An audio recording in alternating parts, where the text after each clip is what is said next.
Sometimes the person who saves your life is the one the world never notices.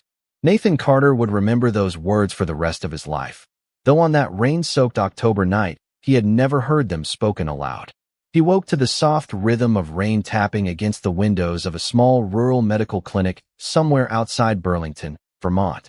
Everything felt distant, wrapped in a haze of fever and exhaustion. The ceiling above him blurred beneath the pale glow of fluorescent lights, and the scent of antiseptic mixed with freshly brewed coffee drifted faintly through the quiet hallway. His head throbbed. His throat felt dry. Every muscle in his body protested as he tried to remember where he was. The last thing he recalled was pulling his SUV onto the shoulder after feeling dizzy during the drive back from an investment conference. Weeks of 14-hour workdays, skipped meals, endless meetings, and too little sleep had finally demanded payment. He blinked slowly, expecting to find an empty room. Instead, his eyes settled on someone impossibly small sitting beside his bed. A little girl, no older than 7, had fallen asleep with both arms folded on the mattress, her cheek resting gently against them. Loose strands of golden hair spilled across the blanket, while a faded blue sweater hung slightly oversized around her tiny shoulders. One small hand still rested near his wrist, as if she had been quietly making sure he was still there. Nathan stared without moving. He searched his memory, but her face belonged to no board meeting, no charity gala, no family gathering.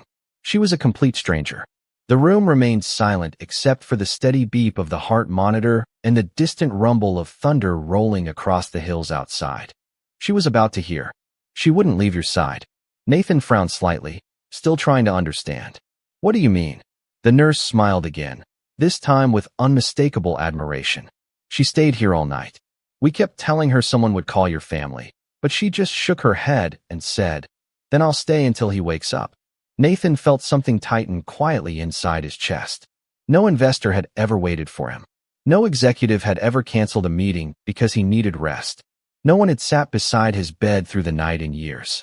Yet somehow this child, whose name he had never heard before this morning, had refused to leave. As if sensing movement, Emily slowly opened her eyes. She looked up, noticed Nathan watching her, and immediately smiled with the kind of simple sincerity that children offered before life taught them to expect something in return. "Hi," she said softly, rubbing the sleep from her eyes. "You're awake." Nathan opened his mouth, but no words came. He simply looked at the little girl whose face seemed almost illuminated by the gray morning light filtering through the rain-speckled window.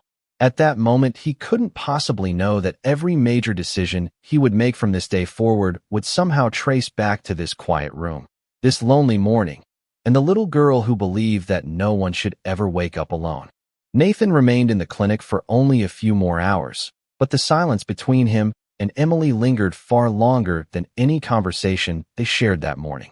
While the nurse finished the discharge paperwork, the little girl sat quietly beside the window with a worn library book resting on her lap. She never fidgeted. She never asked for anything. Every few minutes, she simply looked outside at the rain, as though waiting for the clouds to decide whether the day deserved sunshine. Nathan watched her from across the room, puzzled by a feeling he had almost forgotten. It was not gratitude alone. It was curiosity mixed with something softer, something that had not found a place inside him for many years. Before leaving, he walked toward her, still moving more slowly than usual. "Emily," he said, gently, trying the unfamiliar name. She looked up immediately, her blue eyes bright despite the sleepless night. "Thank you for staying." She smiled as if he had thanked her for something ordinary. "You looked lonely," she answered. "People should not be lonely when they are sick." Nathan could not think of a response. Throughout his career, he had delivered keynote speeches to thousands of people, negotiated billion-dollar acquisitions, and answered impossible questions from investors without hesitation. Yet 7 simple words from a little girl left him completely speechless. The nurse handed Nathan a paper bag containing medication and instructions. "Take it easy for a few days," she reminded him. "Your body is asking for rest, whether you like it or not." Nathan nodded with a faint smile. Rest. The words sounded almost foreign. His calendar had not contained a free afternoon in nearly 6 years. Since the loss of his wife, Olivia, work had quietly become the only place where grief could not catch him. Every meeting delayed another memory. Every flight postponed another empty evening inside a penthouse that overlooked Boston Harbor, but somehow never felt like home. Success had built walls around his life so gradually that he had stopped noticing them. His company, Carter Biotech, continued breaking records. Financial magazines praised his leadership. Young entrepreneurs admired his discipline. Yet every morning began before sunrise with black coffee and unanswered silence. And every night ended in a home where the only voice belonged to the automated lights welcoming him back. Emily closed her library book and carefully slipped a folded paper crane between its pages as a bookmark. Nathan noticed the tiny bird immediately. The folds were uneven, the wings slightly crooked, but it had been made with remarkable care. "Did you make that?" he asked. Emily nodded proudly. "Grandma taught me. She says paper remembers kindness if you fold it with happy thoughts." Nathan almost smiled. It sounded like the sort of gentle wisdom adults often dismissed, but children carried without question. Outside, the rain had finally slowed into a light mist. A pickup truck pulled into the clinic parking lot, and an elderly woman stepped out holding a faded green umbrella. Emily's face brightened. "That is my grandma." She hurried toward the door before stopping halfway. Turning back, she walked to Nathan one last time and looked up at him with complete sincerity. "Promise me something." Nathan bent slightly, so they stood closer at eye level. "What is it?" She hesitated for only a second. "Next time you feel tired, do not wait until your body has to ask strangers for help." Nathan let out the smallest laugh he had managed in months. "I promise." Emily smiled, waved once, and ran toward the waiting umbrella where her grandmother welcomed her with a warm embrace. Nathan stood beneath the clinic doorway long after they had driven away, watching the empty road disappear into the Vermont hills. For reasons he could not explain, he realized he had already begun wondering whether he would ever see that little girl again. The drive back to Boston should have taken a little over 3 hours, but Nathan found himself pulling into quiet overlooks twice along the interstate for reasons he could not explain. His assistant had already called 4 times, reminding him that the board expected him at Monday's strategy meeting and that investors were waiting for revised projections. He answered each call with his usual calm professionalism.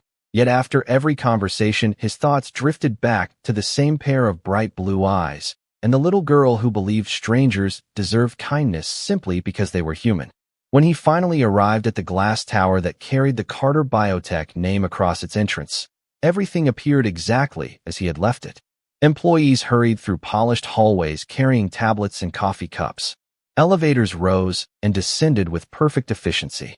Screens displayed quarterly growth, research milestones, and stock prices climbing steadily upward. The building reflected success from every angle. Yet as Nathan stepped into his private office overlooking Boston Harbor, the room greeted him with the familiar stillness that no achievement had ever managed to fill. His desk was immaculate. The leather chair remained perfectly aligned. Fresh flowers had been replaced while he was away, but no fragrance could disguise the quiet. He loosened his tie and noticed the paper bag from the clinic resting beside his briefcase. Inside, beneath the medicine bottle, something small caught his attention. Carefully folded between 2 instruction sheets was the tiny paper crane Emily had used as a bookmark. He frowned in surprise. Had she slipped it there before leaving? Turning it gently between his fingers, he realized a few uneven pencil marks were written inside one wing. He unfolded it carefully, trying not to damage the paper. In careful handwriting, it read, "For the next lonely day." Nathan sat motionless. It was such a simple sentence, yet somehow it reached a place no business success ever had. He folded the crane exactly as he had found it and placed it on the corner of his desk, instead of throwing it away with the paperwork. Throughout the week, he noticed it more often than he noticed the awards lining the shelves behind him.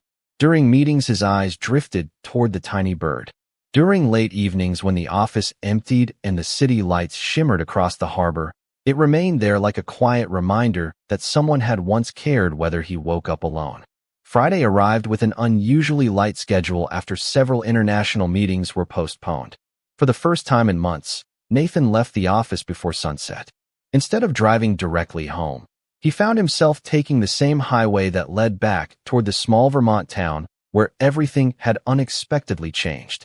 Nearly 4 hours later, he reached the familiar clinic, only to discover it had already closed for the evening.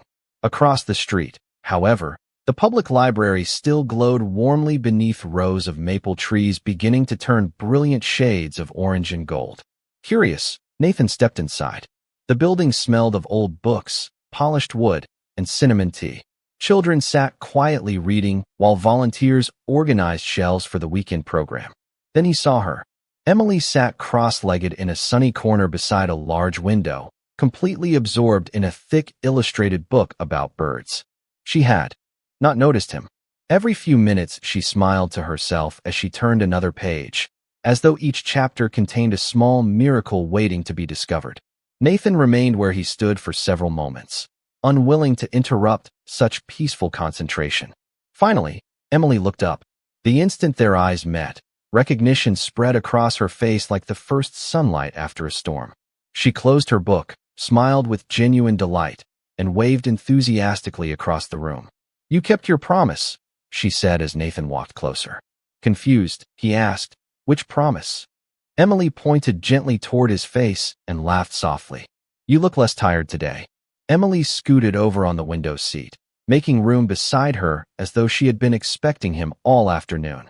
Nathan sat down, still dressed in the navy suit he had worn to meetings that morning, suddenly feeling strangely out of place among shelves filled with picture books and children whispering excitedly about adventures hidden inside their pages. Emily closed her book carefully and placed it on her lap. "Grandma says books are like people," she said. "If you only look at the cover, you never really know them." Nathan smiled. "Your grandmother sounds very wise." Emily nodded proudly. "She reads to me every night, even when she is tired." Before Nathan could answer, an elderly woman carrying a stack of returned novels approached with gentle, measured steps. Her silver hair was tied neatly behind her head, and kindness seemed to rest naturally in her eyes. "You must be Mr. Carter," she said warmly. "Emily has talked about you ever since that night." Nathan stood and offered his hand. "It is nice to finally meet you." "I am Margaret Brooks," she replied. "Thank you for coming all this way." Emily was beginning to wonder if you were only part of one very interesting dream. Emily laughed softly, covering her smile with both hands. Nathan found himself laughing too, surprising even himself.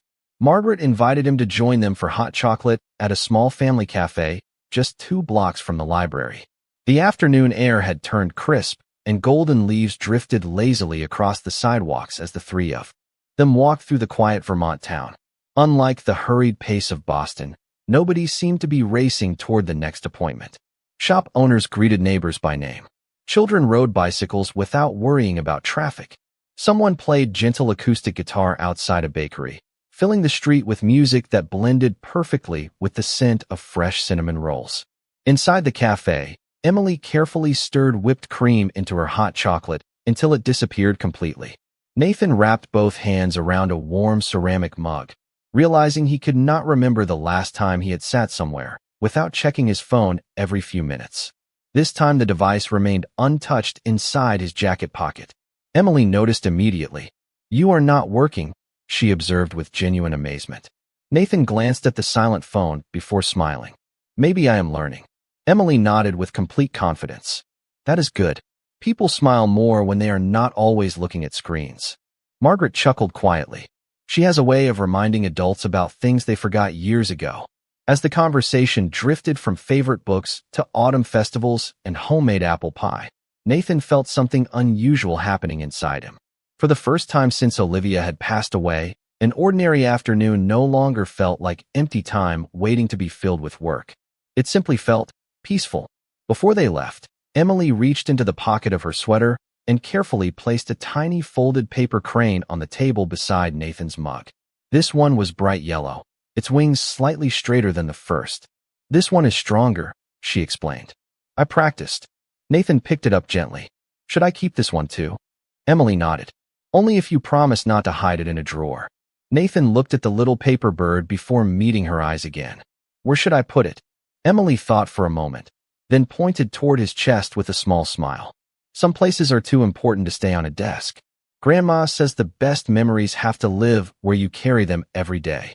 Nathan slipped the tiny crane carefully into the inside pocket of his suit jacket, directly above his heart, and for reasons he could not fully explain, That simple gesture felt far more valuable than anything he had signed in his office all year. The weeks that followed settled into a quiet rhythm neither Nathan nor Emily had planned, yet both somehow began expecting. Every other Friday, after his final meeting ended, Nathan drove north instead of returning to his empty penthouse in Boston. The highway gradually gave way to winding country roads lined with maple trees whose leaves now painted the hills in brilliant shades of red, orange, and gold. Emily always seemed to know exactly when he would arrive. Whether she was helping shelve books at the library or sketching birds beneath the old oak tree outside, she would look up, smile with unmistakable excitement, and wave before he even stepped out of his car. Their afternoons were never extravagant. Sometimes they wandered through the small farmers' market sampling fresh apple slices drizzled with local honey. Other times they sat beside the peaceful lake where ducks glided silently across the water while Emily read aloud from whichever adventure novel she had borrowed that week. Nathan discovered that children did not need expensive entertainment. They only needed someone willing to slow down enough to notice the world with them. One chilly Saturday, they stopped at a family diner overlooking the town square. The waitress greeted Emily by name before placing 2 bowls of homemade chicken noodle soup on the table. Nathan smiled. "You must come here often." Emily shrugged with a shy grin. "Only when Grandma gets paid. Soup tastes better when it feels special." Nathan looked down at the steaming bowl in front of him. He had eaten at restaurants where a single meal cost hundreds of dollars, yet he could not remember enjoying one as much as this simple lunch.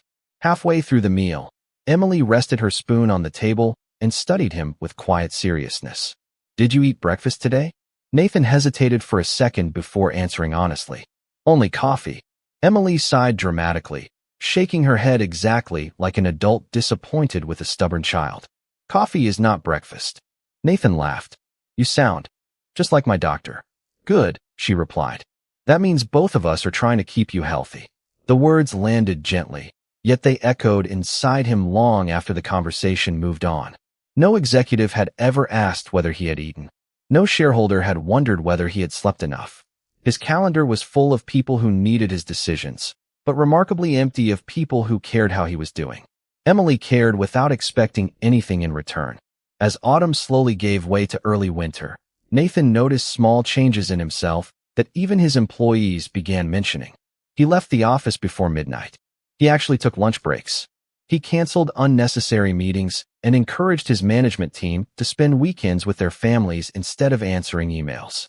His assistant, Claire, stared in disbelief one Monday morning after seeing 2 full hours blocked on his calendar under the simple words, "personal time." "Is everything all right?" she asked cautiously. Nathan smiled as he slipped the bright yellow paper crane from his jacket pocket and placed it beside his computer monitor. "For the first time in a long while," he answered.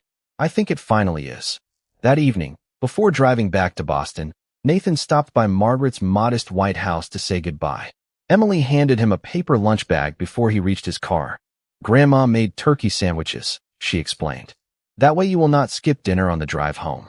Nathan accepted the bag with genuine gratitude. "You keep thinking of everything." Emily smiled, but this time her cheerful expression faded almost imperceptibly. She pressed one hand gently against the center of her chest for just a moment before quickly lowering it again. The movement was so brief that most people would never have noticed. Nathan almost convinced himself he had imagined it, especially when Emily immediately smiled again and waved as his car disappeared down the quiet country road. Yet for reasons he could not explain, the image of that tiny gesture stayed with him all the way back to Boston, quietly settling beside the growing feeling that there was still something about Emily's story he did not yet know. December arrived quietly, covering the little Vermont town with a light blanket of snow that softened rooftops, fences, and winding sidewalks. Nathan had begun looking forward to his Friday drives more than quarterly earnings reports or industry awards. This visit felt different from the moment he parked outside the library. Emily was not waiting by the window with a book in her hands. The familiar reading corner stood empty, and the cheerful librarian greeted Nathan with a gentle smile that carried an unfamiliar trace of concern. "Emily stayed home today," she explained softly. She was feeling tired again. Nathan thanked her and made his way toward Margaret's small white house. Smoke drifted lazily from the chimney while Christmas lights framed the porch with warm golden colors. Margaret answered the door almost immediately, surprised but genuinely pleased to see him. "She has been asking whether you might come," Margaret admitted as she welcomed him inside. The house smelled of cinnamon, pine, and freshly baked bread. It was simple, worn by time, but filled with the kind of warmth that money could never purchase. Emily sat beneath a knitted blanket on the living room sofa, holding a sketchbook instead of one of her library books. She smiled the moment Nathan entered, although he noticed the smile required a little more effort than usual. "You came," she whispered happily.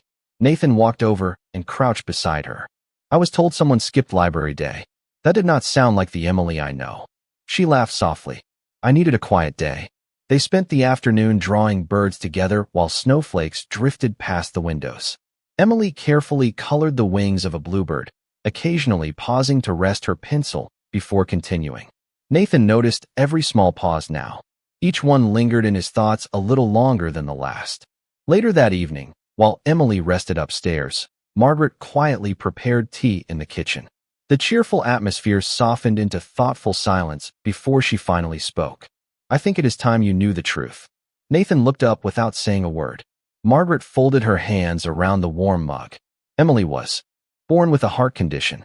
The doctors have monitored it for years, but recently they told us the problem is becoming more serious." Nathan felt his chest tighten.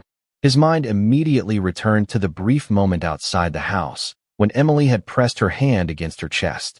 He had not imagined it after all. Margaret continued gently. "She does not like people worrying about her. Whenever she feels uncomfortable, she smiles even bigger because she thinks it helps everyone else stay happy." Nathan lowered his eyes, unable to hide the sadness crossing his face. "Why did nobody tell me?" Margaret smiled with quiet understanding. "Because she asked us not to. She said you already carried enough heavy things in your heart." Those words settled over the room with the weight of falling snow. Nathan remembered every question Emily had asked him. "Did you eat today? Did you sleep enough? Are you less tired?" She had spent months watching over him while quietly protecting a secret of her own. Margaret reached into a nearby drawer and carefully unfolded a folder filled with medical appointments, handwritten notes, and children's drawings tucked between the pages. "The doctors believe she will eventually need a specialized procedure at a larger hospital in Boston," Margaret explained. "We have faith everything will work out somehow. Emily always says tomorrow is another chance for hope." Nathan looked toward the staircase where faint humming drifted down from Emily's bedroom. She was singing softly to herself while drawing, completely unaware of the conversation below.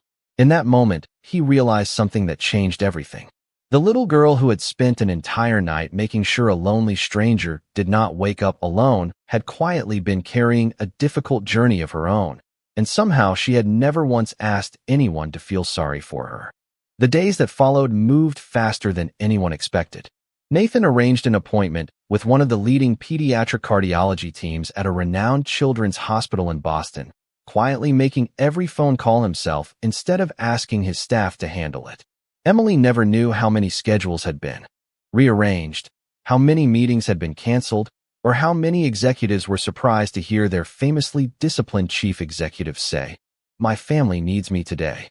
It was the first time Nathan had used that word in years, and somehow it felt completely natural.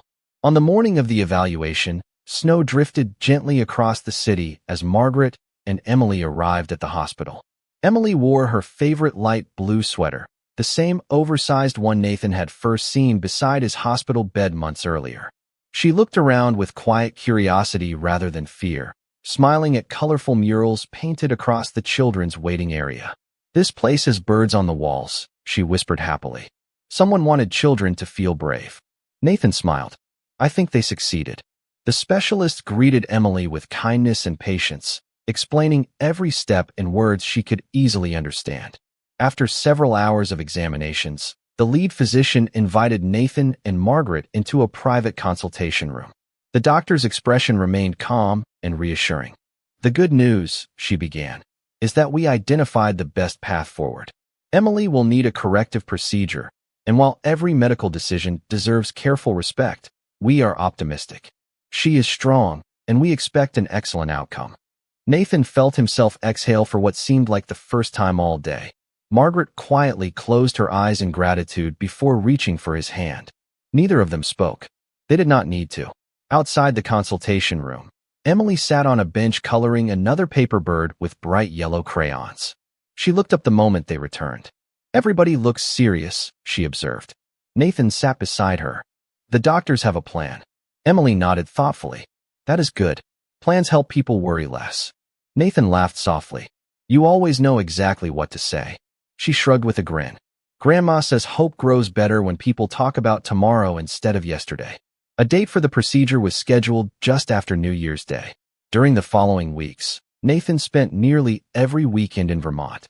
Together they baked sugar cookies shaped like birds, built a tiny snowman outside Margaret's front porch, and read adventure stories by the fireplace, while snow fell quietly beyond the windows. Emily never complained. If anything, she seemed determined to fill every ordinary moment with extraordinary joy. The night before they returned to Boston, Emily handed Nathan a small envelope decorated with tiny hand-drawn stars. "You can only open it tomorrow," she said with complete seriousness. "It is part of the plan." Nathan slipped the envelope into the inside pocket of his coat beside the yellow paper crane. Early the next morning, they arrived at the hospital before sunrise. The hallways were peaceful, glowing with soft lights as nurses prepared for the day ahead. Emily climbed onto the hospital bed and looked around the room before smiling at Nathan. "Remember when you woke up and I was sitting beside you?" she asked. Nathan nodded immediately. "I remember every detail." Emily reached out and gently squeezed his hand. "I think tomorrow it is your turn." Nathan felt his eyes fill with emotion as he understood exactly what she meant. Months earlier, a little girl had refused to leave a lonely stranger alone through one difficult night. Now, without speaking another promise aloud, Nathan silently made one in his heart. No matter how many hours passed, no matter how long the night became, when Emily opened her eyes again, the first face she would see would be his. The procedure began just after sunrise, and although the doctors assured everyone that it would take several hours, time seemed to lose all meaning for Nathan. The waiting area overlooked the Charles River, where pale winter light shimmered across the icy water, but he never once looked outside. Instead, he remained in the same chair beside the large window, the chair Emily had pointed to the evening before with that gentle reminder that now it was his turn to stay.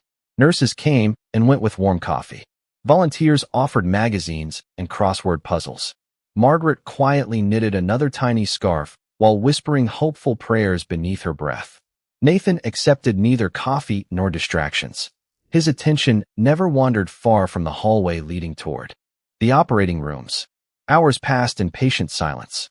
At one point, he reached into the inside pocket of his coat and remembered the small envelope Emily had given him. Carefully opening it, he unfolded a sheet of notebook paper covered in neat childish handwriting.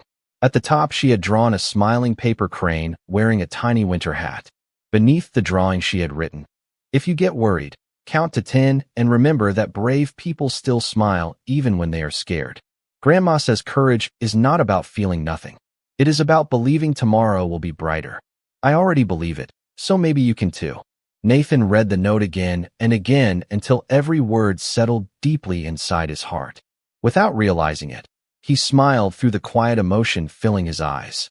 Emily, even from another room, was still taking care of him. Late that afternoon, the lead physician finally stepped into the waiting area, wearing a warm expression that spoke before any words were necessary. Margaret stood immediately.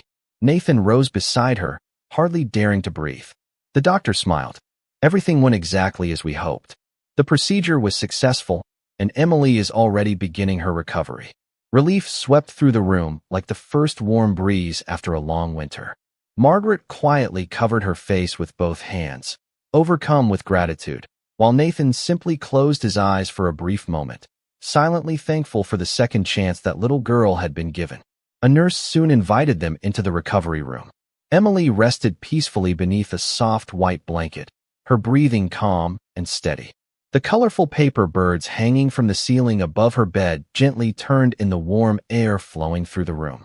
Nathan walked slowly to her bedside and sat down in the familiar chair beside the bed. He smiled as he realized history had quietly completed its circle.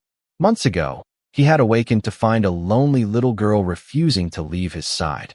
Today, she would awaken to find him waiting in exactly the same way. As evening settled outside, Emily slowly opened her eyes. She blinked several times before focusing on the familiar face sitting beside her. Her voice was soft, but unmistakably cheerful. "You stayed." Nathan leaned forward with a gentle smile. "I told you I would." Emily looked at him for a long moment before giving the smallest satisfied nod. "I knew you would keep your promise." Nathan carefully reached into his jacket pocket and placed the bright yellow paper crane on the bedside table. Beside it, he laid the handwritten note she had given him that morning. Emily smiled sleepily when she saw them together. "Now they can remind both of us," she whispered. Nathan nodded. Every single day. Over the following weeks, Emily grew stronger with each passing morning. Short walks became longer ones. Quiet afternoons became afternoons filled with laughter again. Before she returned home to Vermont, Nathan quietly established the Emily Brooks Children's Heart Fund through Carter Biotech, creating a program dedicated to helping families receive specialized pediatric cardiac care regardless of financial circumstances. He never announced it with a press conference or placed his own name on the building. The only symbol displayed at the entrance was a small golden paper crane, because Nathan knew that the greatest acts of kindness were rarely about being remembered. They were about making sure someone else never had to face tomorrow alone. Spring arrived gently in Vermont, carrying the scent of fresh rain, blooming lilacs, and new beginnings. The heavy snow had disappeared, replaced by green hills where children laughed beneath bright blue skies. Emily's strength returned little by little, almost like the changing season itself. She walked farther each week, visited the library every Saturday again, and filled sketchbook after sketchbook with birds that seemed ready to fly straight off the page. Nathan continued making the drive north whenever his schedule allowed, but now those trips no longer felt like an escape from work. They felt like the journey home. Margaret often watched from the front porch as the two of them planted flowers, read stories beneath the old oak tree, or simply sat together listening to birdsong without saying a word. One warm afternoon, Emily handed Nathan a fresh sheet of paper. It was another carefully folded crane, this one made from bright white paper decorated with tiny blue feathers she had drawn herself. "This is the last one," she said with a thoughtful smile. Nathan looked surprised. "No more paper cranes?" Emily shook her head. "You do not need them as much anymore."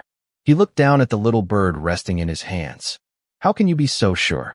Emily pointed gently toward him. "Because you smile before I even tell a joke now."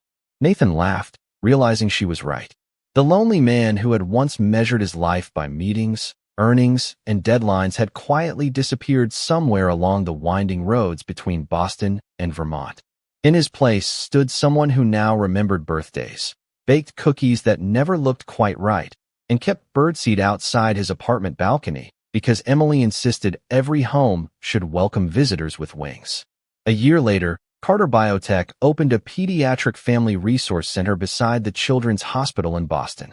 Parents traveling long distances could stay there free of charge while their children received treatment.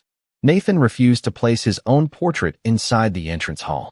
Instead, visitors found a glass display holding 3 simple paper cranes. One pale blue, one bright yellow, and one white with tiny blue feathers drawn across its wings. Beside them rested a small plaque with a single sentence. "No one should ever wake up alone." Most people walked past without knowing the story behind those words. Nathan preferred it that way. Some stories belonged in hearts more than history books. Years passed, and Emily grew into a confident young woman whose kindness remained every bit as remarkable as it had been when she was 7 years old.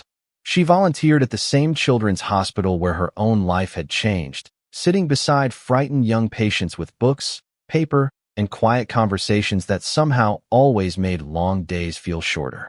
One afternoon, she found Nathan standing before the glass case, holding the paper cranes. His hair had begun turning silver around the temples, but his eyes carried a warmth the younger version of himself had never known. Emily slipped her hand into his just as naturally as she had the day she promised not to let him wake up alone. "What are you thinking about?" she asked. Nathan smiled at the 3 little birds behind the glass. "I used to believe success meant building the biggest company I could."